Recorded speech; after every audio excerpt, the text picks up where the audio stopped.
जय श्री राम बच्चों। मैं शिव भक्त एमके सर।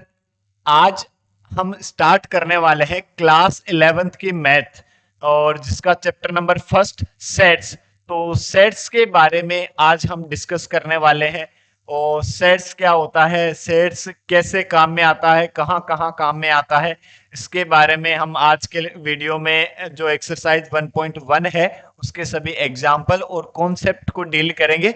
और तब तक आप चैनल को शेयर करें, लाइक करें, सब्सक्राइब करें, और कमेंट में आप जरूर कमेंट बॉक्स में कमेंट करके बताएं कैसा आपको समझ में आया। किसी भी प्रकार की कोई भी कमी आपको लगती है तो आप कमेंट बॉक्स में कमेंट करके बताएं, ताकि हम अगले और वीडियो में पूरी तरह से सुधार करें। ठीक है, चलो स्टार्ट करते हैं आज की क्लास। सबसे पहले बात करते हैं इंट्रोडक्शन की। तो सेट्स क्या होता है, जैसे sets well defined collection of objects और फंक्शंस। अब हम बात करेंगे फंक्शंस। तो सेट्स इसलिए पढ़ते हैं, सेट से आगे रिलेशन भी बनता है और रिलेशन से फंक्शन भी बनता है। तो सेट्स जो है ज्योमेट्रिक चैप्टर में भी बहुत काम का है, और जो रिलेशन और फंक्शन है उनके लिए भी सेट्स जो है हमें पूरी तरह से जानकारी होनी चाहिए सेट्स की। और साथ ही साथ जैसे प्रोबेबिलिटी है, सीक्वेंस एंड सीरीज है, उसमें भी जो सेट्स है वो हम बहुत हेल्पफुल है। तो सेट्स आपको पता होना चाहिए सेट्स क्या होता है। तो इंट्रोडक्शन तो इसका यही है कि जो सेट्स है वो वेल डिफाइंड कलेक्शन होता है नंबर्स और ऑब्जेक्ट्स का। तो ये कैसे कैसे आगे काम में आता है, तो अब हम इसके बारे में धीरे धीरे करके एक एक चीज करके हम सीखते हैं, पढ़ते हैं। तो सबसे पहले बात करते हैं सेट्स एंड देयर रिप्रेजेंटेशन। तो सेट्स क्या होता है कि वेल डिफाइंड कलेक्शन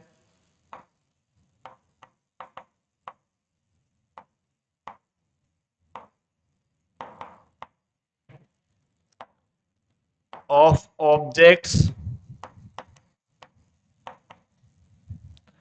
और फंक्शंस। फंक्शंस क्या होते हैं आगे डील करेंगे। अब ये वेल डिफाइंड कलेक्शन जो है, इसके बारे में हम सीखे कि गुरुजी वेल डिफाइंड कलेक्शन का मतलब क्या है। वेल डिफाइंड कलेक्शन का मतलब इतना सा है, जो टाइम और पर्सन के अकॉर्डिंग चेंज नहीं हो। जैसे हम बात करें कि 5 से छोटे नेचुरल नंबर, ठीक है, तो 5 से छोटे नेचुरल नंबर की यदि हम बात करें, नेचुरल नंबर हम जानते हैं 1 से स्टार्ट होते हैं, 1 2 3 4, और 5 से छोटे तो केवल 4 ही नेचुरल नंबर है, 1 2 3 4। तो ये एक वेल डिफाइंड कलेक्शन है। आप किसी और से भी पूछोगे 5 से छोटे नेचुरल नंबर, तो यही 1 2 3 4 होंगे। ठीक है, तो ये एक वेल डिफाइंड कलेक्शन है, जो टाइम के साथ आज से 2 साल 5 साल पहले भी यदि 5 से छोटे नेचुरल नंबर की बात करी गई थी, तो यही 4 नेचुरल नंबर हुआ करते थे, 1 2 3 4। ठीक है, तो फिर सर वेल डिफाइंड कलेक्शन कौन से नहीं होते। यदि हम बात करें कि कौन से नंबर्स को या कौन से ऑब्जेक्ट्स को वेल डिफाइंड कलेक्शन नहीं कहते, जैसे हम कहें कि टॉप 5 क्रिकेटर्स। यदि हम बात करें कि टॉप 5 क्रिकेटर्स कौन कौन से हैं, तो ये टाइम के साथ भी चेंज हो सकते हैं। कि पहले जो है कोई और क्रिकेटर हुआ करते थे, आज के टाइम में कोई और क्रिकेटर है। ठीक है, और किसी पर्सन टू पर्सन भी चेंज होते हैं। मेरे को कोई 5 क्रिकेटर ये बेस्ट लगते हैं, किसी और को 5 क्रिकेटर और दूसरे बेस्ट लगते हैं। तो ये टाइम के साथ भी चेंज हो रहे हैं, और पर्सन के अकॉर्डिंग भी ये चेंज हो रहे हैं। तो ये एक वेल डिफाइंड कलेक्शन नहीं है। और जैसे बात करें टॉप 3 जानवर, डेंजर जानवर, ठीक है, कि मतलब बहुत खतरनाक 3 जानवर। तो 3 खतरनाक जानवर भी किसी को कौन से खतरनाक लगते हैं, किसी को कौन से खतरनाक लगते हैं। कोई तो छिपकली से ही डरता है, कोई कॉकरोच से डरता है, और किसी को शेर से भी डर नहीं लगता। ठीक है, तो ये भी एक वेल डिफाइंड कलेक्शन नहीं है। मतलब सिंपल सा मतलब ये है, जो टाइम और पर्सन के अकॉर्डिंग चेंज नहीं हो। This is the fixed numbers और objects, that is called well defined collection. अब किसी भी सेट्स के एलिमेंट को हम करली ब्रैकेट में लिखते हैं, करली ब्रैकेट इसमें लिखते हैं। ठीक है, और कोई भी 2 एलिमेंट के बीच में कोमा का साइन लगाते हैं। ठीक है, किसी भी एक एलिमेंट को दोबारा नहीं लिखते। ठीक है, जैसे हम बात करें वोवल्स ऑफ इंग्लिश अल्फाबेट।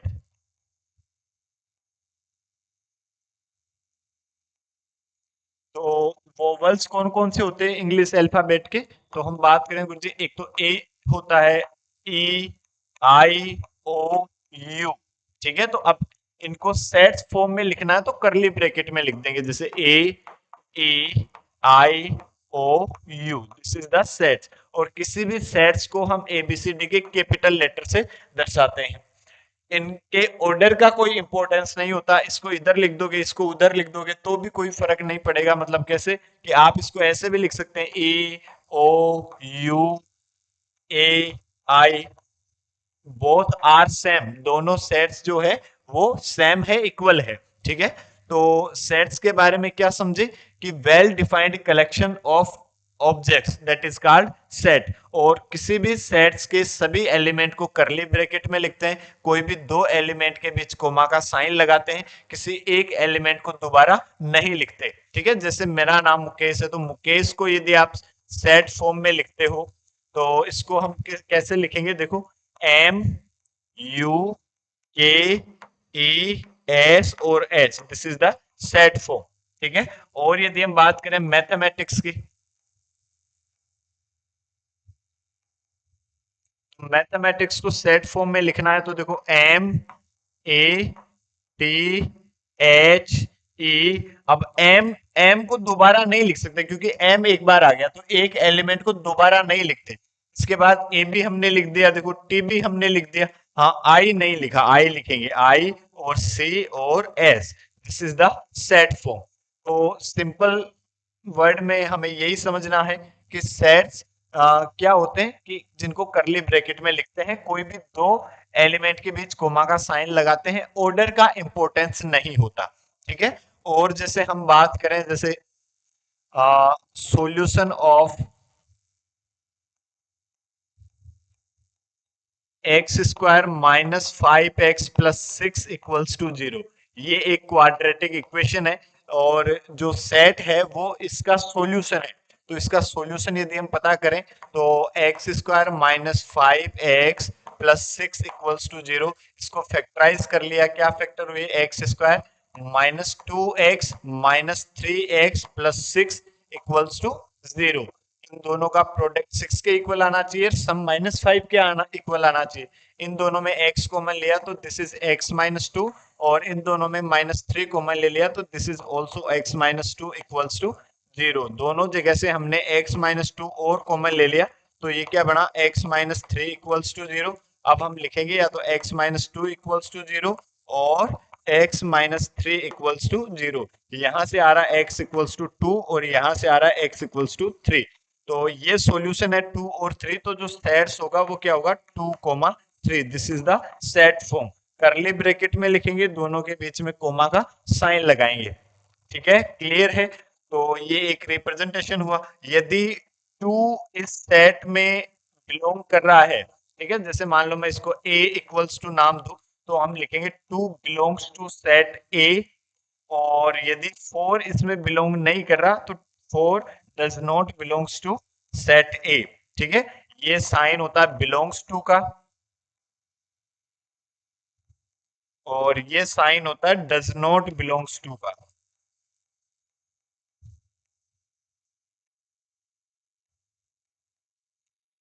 कि 4 सेट ए का एलिमेंट नहीं है और 2 सेट ए का एलिमेंट है। क्लियर है?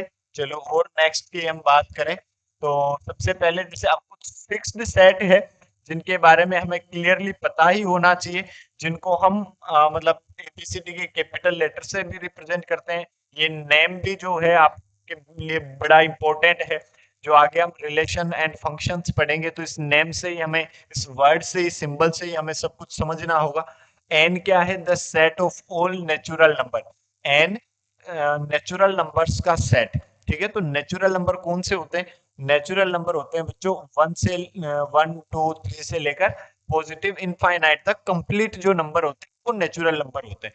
तो कैपिटल एन इक्वल्स टू हम लिखते हैं 1 2 3 4 एंड टू चलता जाता है, ये कहाँ तक? इनफाइनाइट तक चलता जाता है। This is the set of all natural number. फिर यदि हम बात करें सेट ऑफ ऑल इंटीजर्स, तो इंटीजर्स कौन से होते हैं? जो पॉजिटिव, नेगेटिव, कंप्लीट नंबर हो with included zero, that is called integer number. ठीक है, इंटीजर नंबर कौन से होते हैं? जो पॉजिटिव में कंप्लीट नंबर हो और नेगेटिव में भी कंप्लीट नंबर हो और जीरो भी इंक्लूड हो, उसको हम कह देते हैं इंटीजर्स। ठीक है, तो जैसे हमने लिखा 0, -1, -2, इधर माइनस इनफाइनाइट तक चल रहा है, और ये 1, 2, 3 इधर प्लस इनफाइनाइट तक चल रहा है। ठीक है, इसको हम इंटीजर्स बोलते हैं, जिसको हम जेड से भी रिप्रेजेंट कर देते हैं और आई से भी रिप्रेजेंट कर देते हैं। ठीक है, तो जेड किसको रिप्रेजेंट करता है? इंटीजर्स को रिप्रेजेंट करता है। क्यू जो है set of all rational numbers. अब रैशनल नंबर्स कौन से होते हैं? देखो, रैशनल नंबर्स होते हैं जिनको p बाई क्यू की फॉर्म में लिखा जाए। ठीक है, ऐसे नंबर्स जिनको p बाई क्यू की फॉर्म में लिखा जाए। तो सभी जो इंटीजर नंबर है वो तो रैशनल होते ही हैं, साथ ही साथ p बाई क्यू की फॉर्म में लिखे जाने वाले नंबर्स भी क्या होते हैं? रैशनल नंबर होते हैं। तो इसको हम डिफाइन ऐसे कर देते हैं कि q equals to x such that x equals to p by q, where q is not equals to 0 and p and q are integers.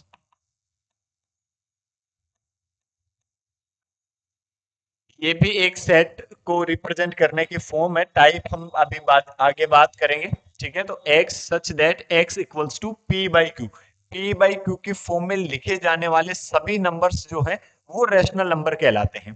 ठीक है, तो जैसे मान लो इसमें सभी इंटीजर्स भी आ जाते हैं, इंटीजर्स के साथ जैसे हमने लिख दिया 3/2 भी लिख दिया हमने, 5/4 भी लिख दिया हमने, 5 भी लिख दिया हमने, -3 भी लिख दिया। ठीक है, इस तरह के नंबर्स जो होते हैं उनको हम कह देते हैं रैशनल नंबर। ठीक है, दो तरह के नंबर्स होते हैं, जैसे जो रियल नंबर होता है, रियल नंबर को दो तरह से डिवाइड किया गया है, एक रैशनल और एक इरेशनल नंबर। रैशनल नंबर जिनको p बाई क्यू की फॉर्म में लिखा जा सके, और इरेशनल नंबर जिनको p बाई क्यू की फॉर्म में नहीं लिखा जा सके। फिर यदि हम बात करें the set of real numbers, ठीक है, तो रियल नंबर की यदि हम बात करें, इसको हम आर से रिप्रेजेंट करते हैं। तो आर जो होता है रैशनल प्लस इरेशनल।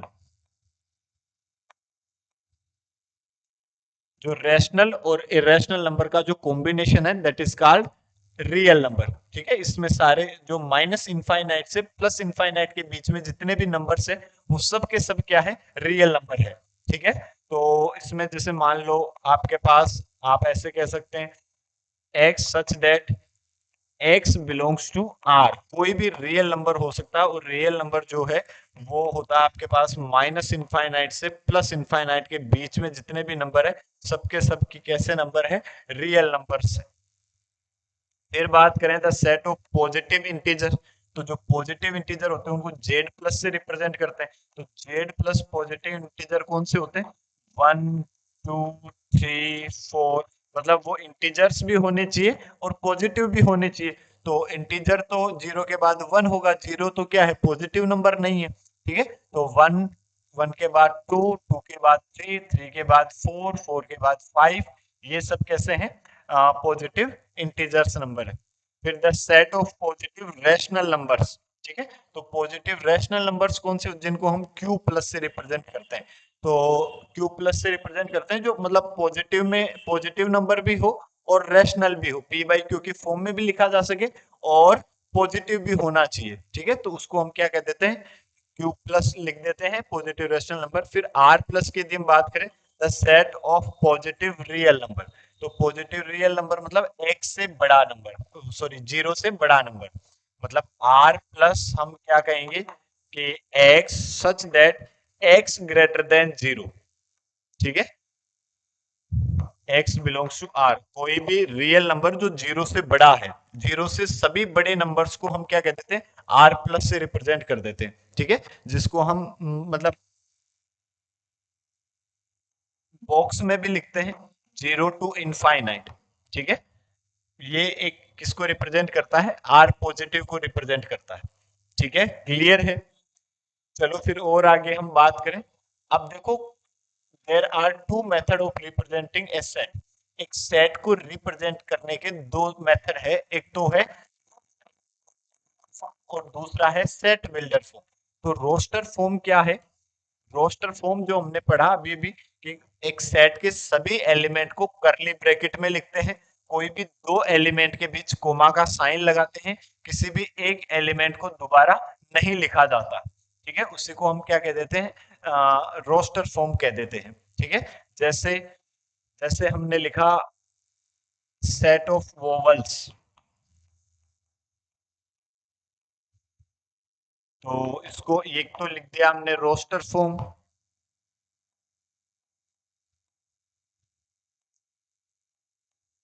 और दूसरा हम लिखते हैं सेट बिल्डर फॉर्म।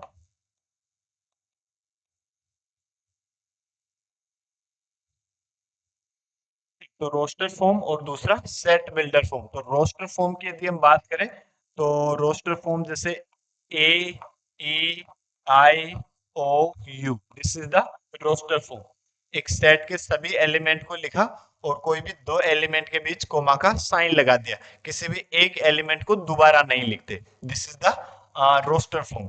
और सेट बिल्डर फॉर्म में क्या लिखते हैं? सेट बिल्डर फॉर्म में उस सेट के एलिमेंट नहीं लिखते, एक वेरिएबल लेते हैं और वो वेरिएबल किसको रिप्रेजेंट कर रहा उन सभी को हम उससे एक ऐसी प्रॉपर्टी लिखते हैं जो उस सेट के सभी एलिमेंट को रिप्रेजेंट करे। जैसे जैसे इसको लिखा हमने x such that x is a vowels of English alphabet।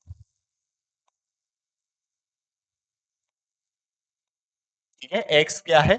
x एक वोवल्स है इंग्लिश अल्फाबेट का। तो ये वोवल्स कौन कौन से हैं? ए ई आई ओ यू। ठीक है, तो ये इसी को रिप्रेजेंट कर रहा है। और जैसे हम बात करें, जैसे मान लो कि सेट ऑफ नेम ले लिया हमने, जैसे कार्तिक। ठीक है, कार्तिक नेम है, इसको हमें सेट फॉर्म में लिखना है। तो एक तो लिखना आपको रोस्टर फॉर्म में।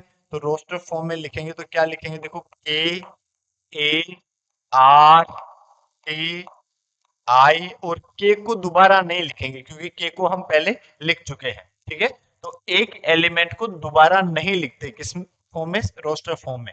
मतलब एक एलिमेंट को एक ही बार लिखते हैं, चाहे वो 10 बार क्यों ना रिपीट हो जाए। ठीक है, और इसको यदि हम सेट बिल्डर फॉर्म में लिखें तो क्या लिखेंगे? X x is letter of Kartik. X क्या है? एक्स एक लेटर एक्स का, कार्तिक का। ठीक है, तो और यदि हम बात करें, देखो सेट ऑफ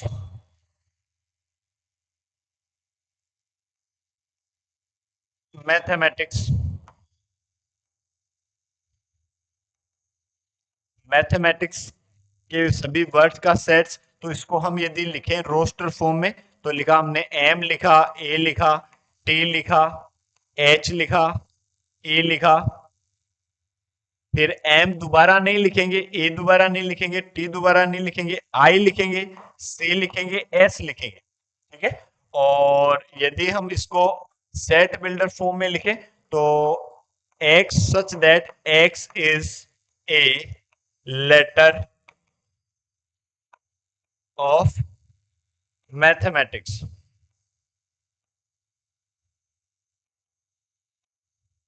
ठीक है, तो ये हुआ। और जैसे हम बात करें सेट ऑफ नेचुरल नंबर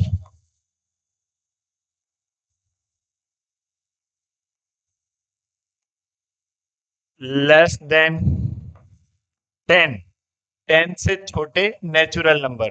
तो इसको यदि हम रोस्टर फॉर्म में लिखें तो रोस्टर फॉर्म में क्या लिखेंगे? 1 2 3 4 से लेकर 9 तक, this is the roster form. 1 से लेकर 9 तक सभी एलिमेंट को लिख दिया, तो वो क्या है? एक roster form.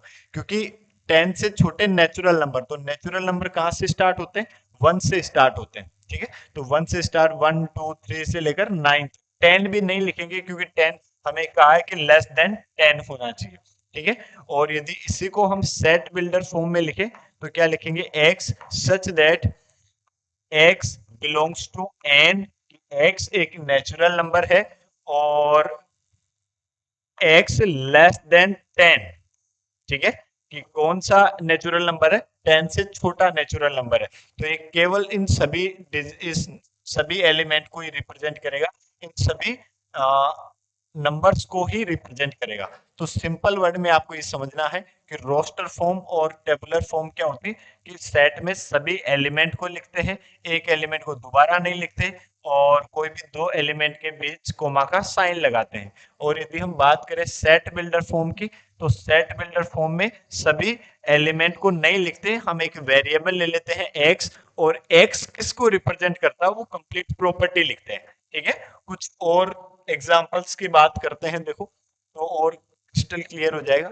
Write the solution set of the equation x square plus x minus two equals to zero in roster form. Roster form में इस इक्वेशन के सॉल्यूशंस को लिखना है। तो ये एक क्वाड्रेटिक इक्वेशन है, तो इसको हम पहले सोल्व करते हैं। So x square plus x minus two equals to zero, इन दोनों को मल्टीप्लाई किया तो कितना आया, माइनस टू एक्स। तो इसको फैक्टराइज कर दिया, एक्स स्क्वायर प्लस का two x minus two equals to zero. इन दोनों में एक्स कॉमन लिया तो ये क्या बना, एक्स प्लस टू, और इन दोनों में माइनस वन कॉमन लिया तो ये भी क्या बना, x plus two equals to zero. और दोनों जगह से हमने x प्लस टू कॉमन लिया तो ये बचा क्या हमारे पास, x minus one equals to zero. अब हम जानते हैं दो नंबर का प्रोडक्ट जीरो है, तो या तो x plus two equals to zero और x minus one equals to zero. यहाँ से x equals to minus two आ जाएगा और यहाँ से x इक्वल्स टू क्या आ जाएगा, वन आ जाएगा। अब इन सभी को हम रोस्टर फॉर्म में लिखेंगे, तो रोस्टर फॉर्म में हमारे पास क्या लिखेंगे, हम कैसे लिखेंगे, एक तो माइनस टू और one, this is your answer, बस यही आपका आंसर है। ठीक है, कि दोनों को हम करली ब्रैकेट में लिखेंगे, दोनों के बीच कोमा का साइन लगाएंगे। क्लियर। फिर यदि नेक्स्ट एग्जांपल नंबर 2 की बात करें, write the set x such that x is a positive integer and x square less than 40 in the roster form. कि x ये एक सेट बिल्डर फॉर्म में लिखा हुआ है, इसको हमें रोस्टर फॉर्म में कन्वर्ट करना है। और x square less than 40, x is a positive integer, positive integer number है। तो कौन कौन से पॉजिटिव इंटीजर नंबर का स्क्वायर जो है वो 40 से कम है वो आपको लिखना है। तो 1 का स्क्वायर कितना, 1, 1 40 से कम है। 2 का स्क्वायर कितना, 4, वो भी 40 से कम है। 3 का स्क्वायर 9, ये भी 40 से कम। 4 का स्क्वायर 16, 40 से कम। 5 का स्क्वायर 25, 6 का स्क्वायर 36, वो भी 40 से कम। लेकिन यदि 7 का स्क्वायर करेंगे तो 49, वो 40 से ज्यादा हो जाएगा, तो 7 को नहीं लेंगे। फिर हमारे पास कौन कौन से पॉजिटिव इंटीजर्स बचेंगे, हमारे पास 1 2 3 4 5 एंड 6।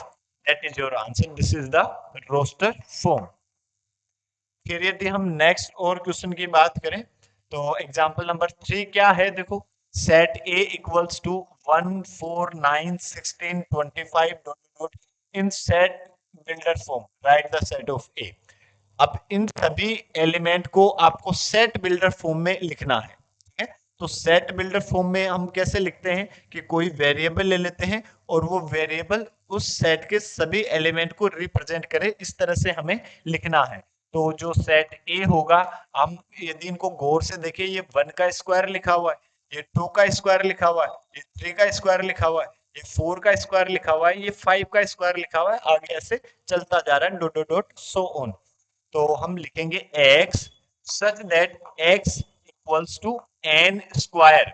x क्या है, n का स्क्वायर, और n क्या है, n belongs to natural number, natural number.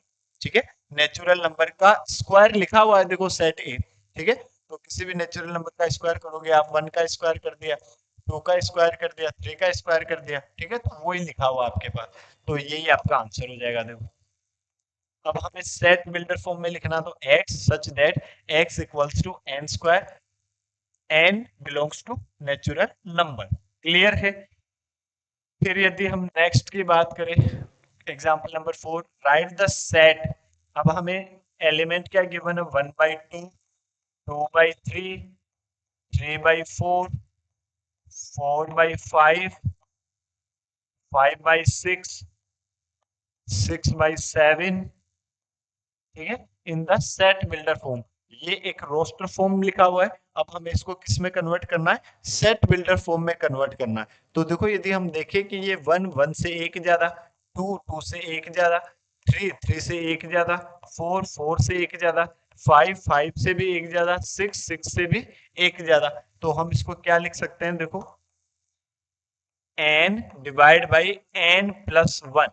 ठीक है, हमने लिखा n divide by n plus one, और सच दैट, ऐसे लिखो, वेरिएबल लिखो x such that x equals to n divide by n plus one, where n belongs to n natural number. n किसको represent कर रहा है, नेचुरल नंबर को represent कर रहा है। और n कहां से छोटा है, किससे छोटा है, 7 से तो छोटा है या 6 के बराबर है, तो हम लिख सकते हैं n लेस देन इक्वल 6, ऐसा लिख सकते हैं। या फिर और हम लिख सकते हैं n लेस देन 7, ऐसा भी हम लिख सकते हैं। देखो, ठीक है, इसकी जगह हम ये भी लिख सकते हैं कि 7 से छोटा, तो 7 से छोटा नेचुरल नंबर कौन सा होगा, 6 होगा। और यदि हम 6 लिखते हैं तो लेस देन इक्वल लगाएंगे। ठीक है, तो x equals to n divide by n plus one. फिर यदि हम नेक्स्ट की और बात करें, देखो example number 5, match each of the set on the left described in the roster form with the same set on the right described in the set builder form. Match करना, ठीक है। तो सबसे पहले क्या है, ये प्रिंस, जैसे इनमें हम देखें तो जैसे ये वर्ड है प्रिंसिपल,